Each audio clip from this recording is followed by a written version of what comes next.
Good morning to all. Hope the session so far have been great.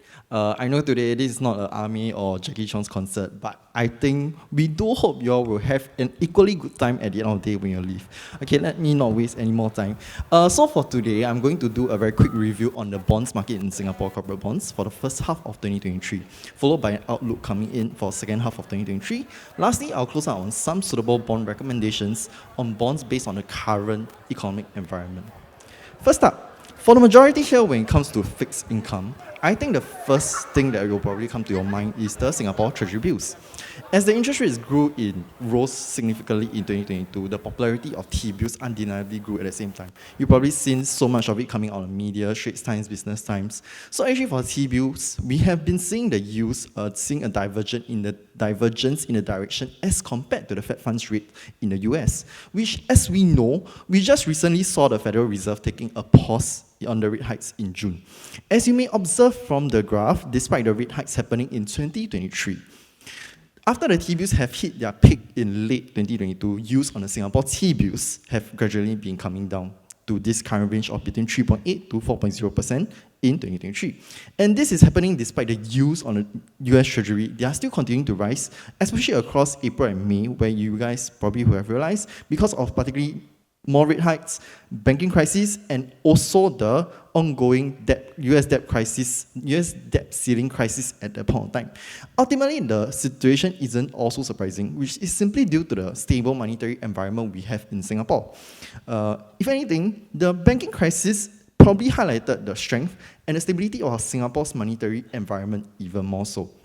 And of course, this stable monetary environment is likely because of the underlying reason for this rapidly changing sentiments when we see the interest rates for the yields on T-bills, contributing to this drop that we see today. Okay. On the other hand, looking at the issuances in the Singapore corporate bonds market, it is mostly caught in between. Observed in the graph on the left-hand side, issuance had fallen off from the highs as we have seen in the previous 2 years, 2021, 2022, coming to a level closer to the pandemic in 2020. And even for the issuances in 2023, we did observe a huge proportion of them coming from financial sector, this increasing quite significantly. Issuances coming out from non-financials, reflected by the light blue color part, had fallen off quite significantly as well. From the graph on the right, you can probably see such a trend reflecting in the same through the issuances by geographical regions. For issuances, the majority of the financial sector issuances, they are coming out from the foreign regional banks, especially coming from Europe. On the other hand, borrowing is difficult for the corporates in Singapore, given the sky-high interest rates environment we are seeing today. Most corporates are likely considering to obtain short-term temporary loans from banks to tide through this high interest rate period, rather than having to issue loans or issue debt that will require them to pay more in the longer term. Coming to the outlook for second half, we actually believe that the interest rates are likely to start stabilizing from here. In the previous 2 rate hike cycles, historically, we have seen the yields on the Singapore Government Securities, looking at 1 year and 10 year, falling off and reaching a plateau before the US Fed funds come to a rate pause. So in the both periods between 2026 to 2028 and also 2018 to 2020, we can see the yields either tend to fall as the Federal Reserve begins on a rate pause, or to stabilize and hold even before a rate pause in the United States begin. Okay. In the current cycle, I think we have already seen such a trend happening, especially with the US Federal Reserve recently suggesting a possible rate pause in the previous meeting in June, although in July we might see something else happening. Although yields did spike up right before the start of the banking crisis, and also quite recently because of the uncertainty in the US debt ceiling, we think that these are one-off events instead of having a longer-term impact on the yields. As a result, we do feel that the interest rates in Singapore are likely going to further stabilize from here, or even possibly taper off gradually, especially on this current backdrop pending rate pause from the Federal Reserve moving forward.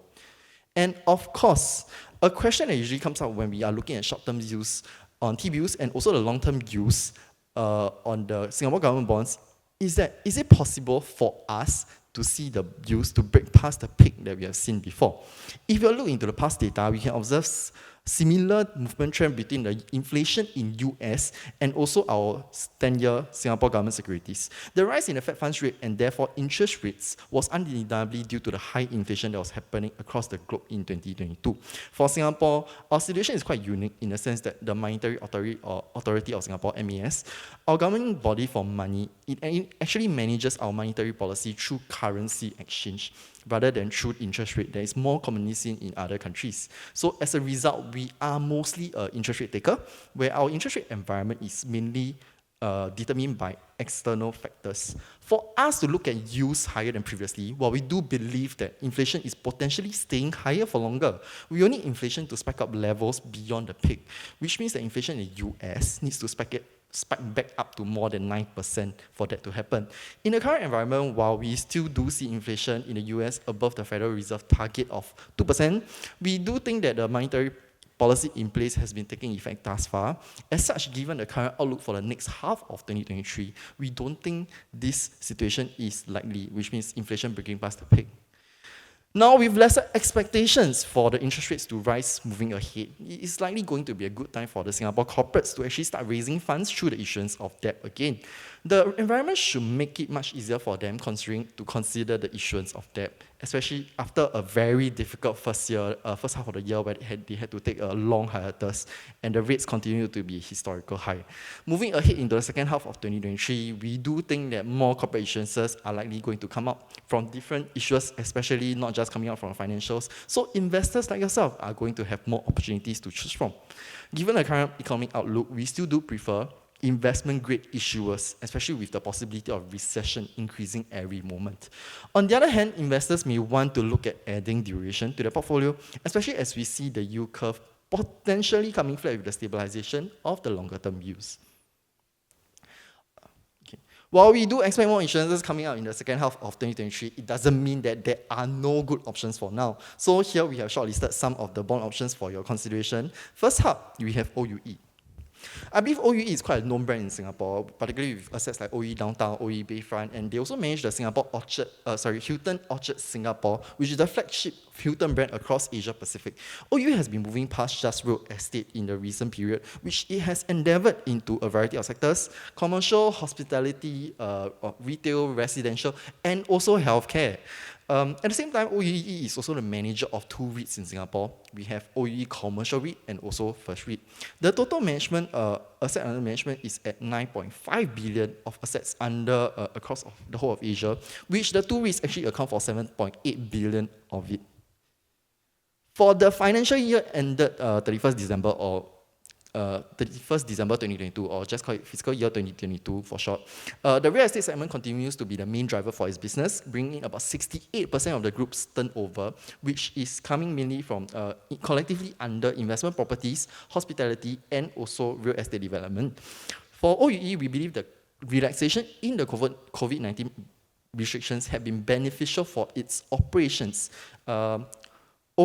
In fiscal year FY 2022, we see a substantial rise in the profit at 347 million as compared to SGD 101 million in 2021, which had been a very good recovery, especially if we consider in 2020, they had suffered 405 million worth of losses due to COVID-19. Overall, we are particularly optimistic in two segments: hospitality and healthcare. In the current trend of the global tourism recovery and growth, much of it is due to the recovery from the effects of COVID-19 pandemic. We believe that the turnover coming from hospitality is likely going to rise and grow further, especially with this year, we see a full reopening of Hilton Orchard Singapore. For its healthcare segment, we like the diversification into the healthcare business, which should provide for additional stability for OUE, especially given the current environment whereby property development is especially temporarily hindered by the high interest rates.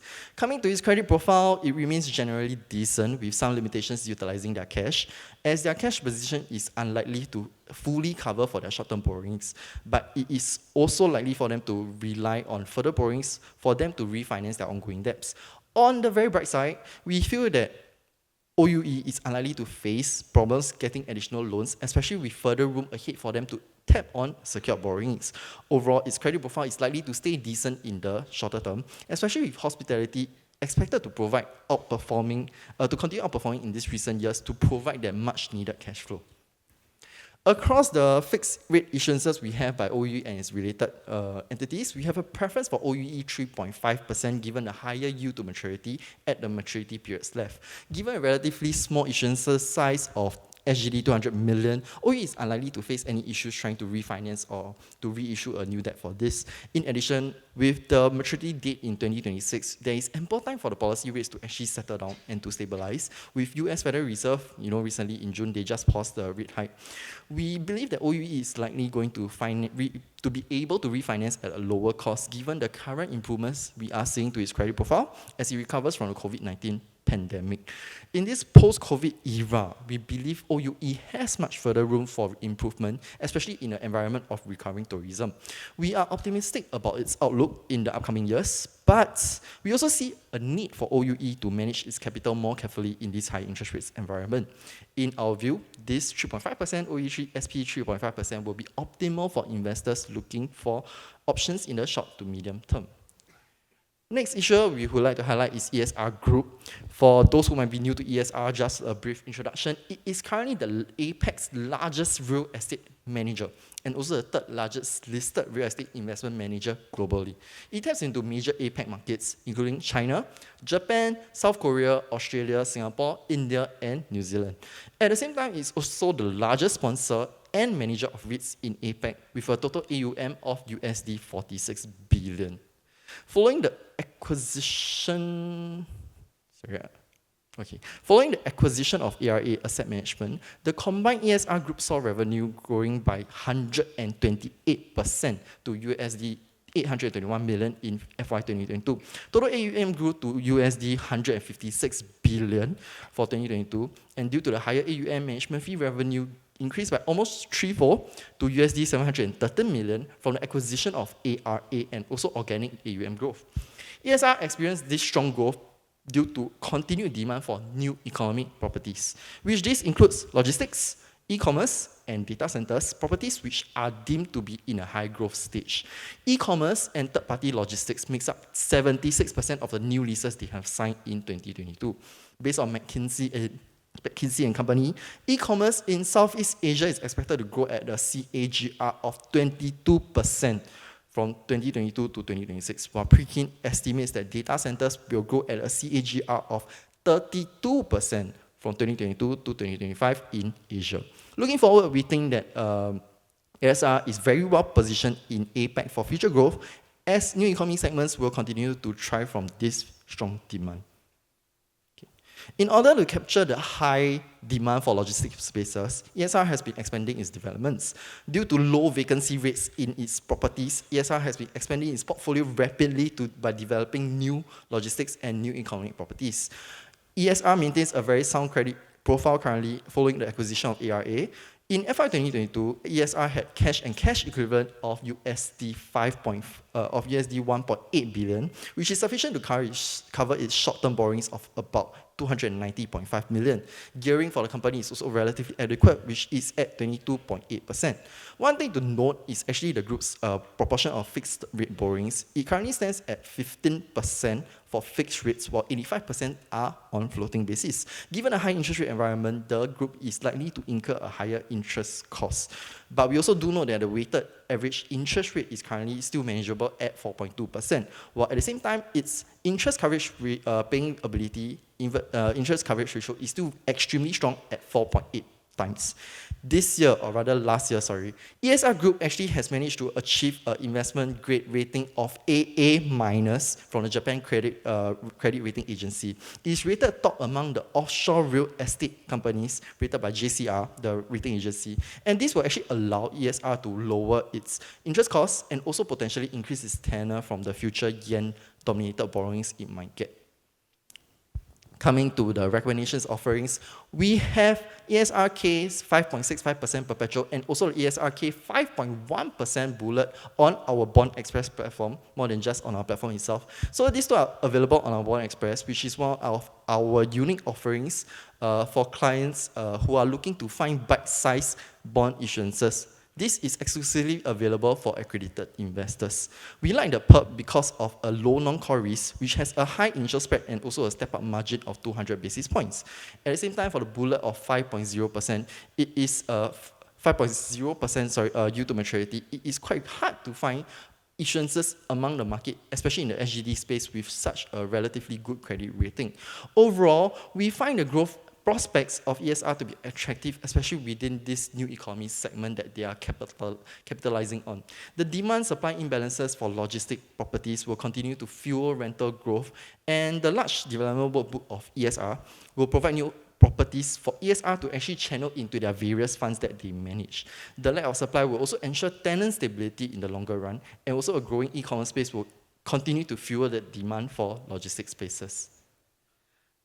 That concludes the end of the 2 recommendations we have, and hopefully in the second half of 2023 for even much more options for you all to consider. Make sure to follow us on our social media for the newest updates on our bond research and newest issuances. Thank you so much.